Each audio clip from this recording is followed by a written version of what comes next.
I'm not a statistician. I But not don't the first know. time, though. It's not the first infraction. Remember that. You gotta say that. Well, as far as the numbers normally go, I believe we covered it on another episode, and I don't want to go too deep. That generally speaking, statisticians make estimates, then when the real numbers come in, they make adjustments. That's from what I understand. Again, not a statistician, how it's worked since math.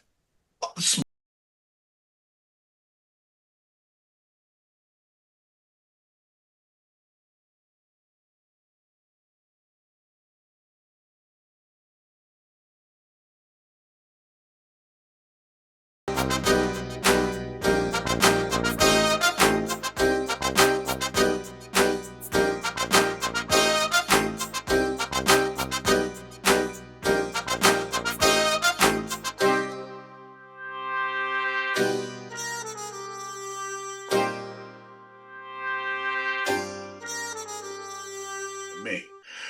But let's cover one other topic that is major. This breaking news. The tariffs have launched. Now, we've been talking about this for a long time. I don't see the price increases, the tariffs this, the tariffs that.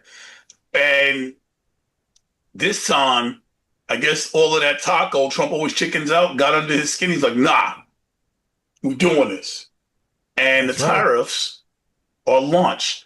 Now Trump is saying he's brought in 17 million, 17, I'm sorry, trillion into the Federal Reserve. I don't know what his money's supposed to be going, because the Federal Reserve is like, we're not getting money, so the economy's stable, but we're not going to, because if they had gotten that kind of money, what they would have done is they would have raised interest rates.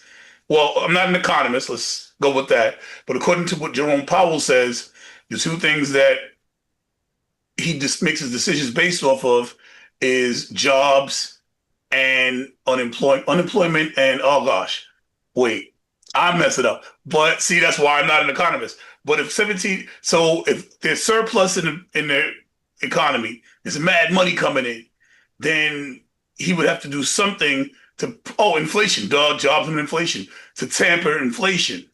So he would have to raise the interest rate so that money wouldn't fly too far, according to my understanding of economics. Again, this is only for educational entertainment purposes. So, in my opinion, 17 trillion when coming in, I don't know where it would go. I don't know where $17 trillion would come into the country and not be seen, especially when the entire GDP which is the gross domestic product measured by goods and services that are that come in within the profits from goods and services in a year. So if you sell something, I don't care if it's good or service, and it comes in, counts towards your gross domestic product, your GDP. And the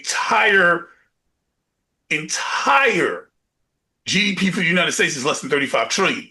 So if he brought in 17 trillion, he would have increased the gross domestic product of this country by 50%, which is, again, I'm not an economist, but one, two, impossible.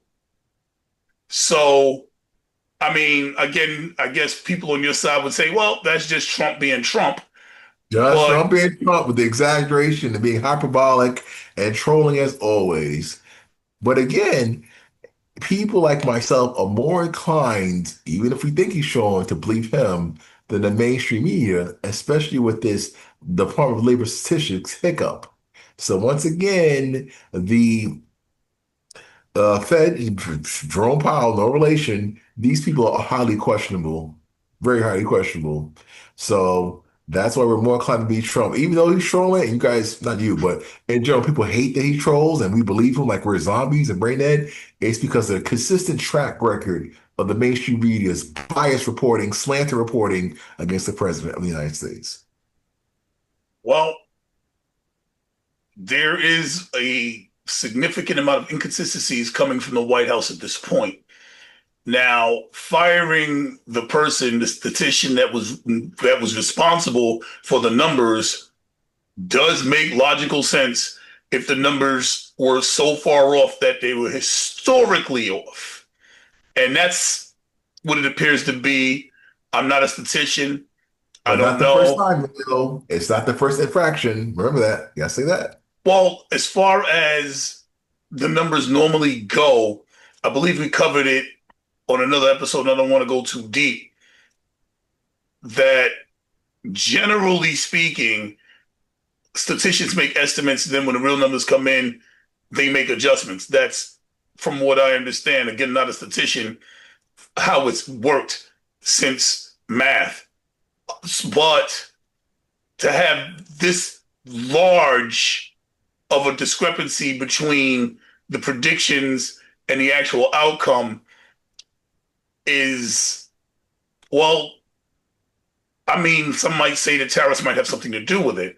The tariffs are, Keep well, I reaching, mean, Will. everybody that I know that understands anything about economy and math and statistics has said, oh well, tariffs are going to cause job losses. They're going to cause business to close. They're going to cause unemployment. They're going to cause higher prices, inflation, so And none on of and which so have forth. happened. All the end of the world stuff, the sun will come out tomorrow. It didn't happen. All the stuff the media puts in our face and projects, oh, Donald Trump's tariffs, China's going to win, you'll see, didn't happen. Again, while we're more inclined to be President Trump than anything that comes out in the mainstream media news. Legacy. Thank you. Go on, Leo. But the significant amount of job loss that has Which hindered we just said this. was a lie. You just proved it. We just said it was a lie. It was one big no, it wasn't a lie. It was one big egregious, incompetent report from the commissioner, Department of Labor Statistics. That's why Oh, Trump I see. said, You haven't put it You're together. Let me fired. put it together for you because you missed it. You missed it. You missed the whole thing. Now it comes together. You ready? So the job reports for the last 3 months that were based on whatever it was based on that said the economy was doing good. Once the tariffs hit, her predictions, her estimates were completely off because the economy tanked. There were significant job losses. There were businesses closing, and it started with the tariffs. No, Leo. This stems back to last year, 2024, when Oh her my God, this is jobs Biden's report economy, was right? wrong. That's right. When Trump said it Oh himself, my this God. goes to 2024 when her numbers were wrong, but in Joe Biden's administration's favor to make them more good. So again, people think this is politically motivated as well. And long story short, we could turn the page because she, like he said on his reality show, has been fired. Well, I'm gonna leave you with this. Her numbers were in accord and accurate for the first few months of the year. Her numbers weren't off till after the tariffs. But maybe that's just a coincidence. Maybe the tariffs, the historical tariffs that have been added, causing the historical job loss, and the estimates that she had that were based on, prior, what else can you base it Keep on, has reaching, nothing to do Leo. with tariffs. Maybe that's a coincidence. Yes, right, because I'm reaching up the screen because you're reaching very hard I'm to, as reaching, they it's say, common sense. hold Common water, sense. hold water for the blue team. Keep going. It's not even holding water. This is unbiased. Listen, the What's her name? tariffs, Abby Martin? What's her understand, name? I've been telling you what the tariffs are going to do since before the tariffs were applied. We've had multiple conversations about this here. I've shown you what tariffs are on the big screen. I've explained, and I'm not an economist, so I went and got the proof and said, look, this is what tariffs are. We've read it out loud like 7 or 8 times. And here's the outcome of tariffs. The fact that people are actually surprised that the outcome is what the definition of the word is ludicrous. And the fact that you're trying to blame the blue team is deflection at Not this best. blue team. All right. Well, the speculation is at this point from those that are uneducated in the economy, such as myself, is the significant job losses that have occurred since the tariffs began may have been possibly